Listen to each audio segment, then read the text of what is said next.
My buddy from CNM Towing, Mike, him and I work together a lot when we get jobs we can't do by ourselves. He's an awesome guy. He knows what he's doing. He's got 20-something years experience. He got a call to recover this pickup that went off the road up in the mountains.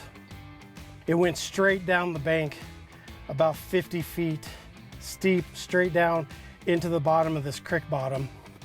His truck wasn't enough to get it out. It was a big Toyota Tundra. And I went up and helped him with my yellow truck. He hooked onto the front of it to move the front while I hooked onto the back, and I winched the truck up onto the road. Then he had to hold it in place with his tow truck while we ran a snatch block up to a tree and back down to the truck so we could pull it completely onto the road. And while I pulled it backwards, he pulled the front end around to slide it up onto the bank. It wasn't too bad. The front end was really smashed up and the airbags went off, but it had 300,000 miles on it and it was pretty much a total loss. Nobody got hurt. The guy had his kids with him in the back of the truck, in the back seat of the truck when he went off the bank. He just got too close to the shoulder and it sucked him off the bank. It was super lucky. He didn't roll it going down the bank. He side hilled and then landed in the bottom. He was probably going just fast enough that his momentum kept him upright until he hit the bottom of the ditch.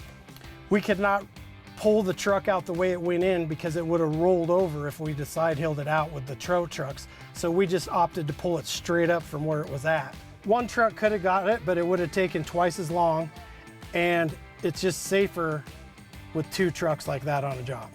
What could go wrong is you could lose the truck and it'll roll down the mountain, cause more damage. Something breaks on your truck, overworking your truck. The most dangerous thing about it is climbing up and down the mountain to rig it up.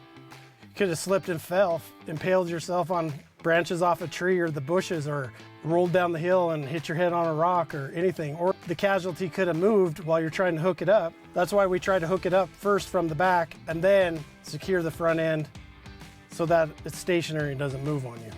So we got two tow trucks. There's 3 guys running around helping. Got to make sure nobody's in the danger zone.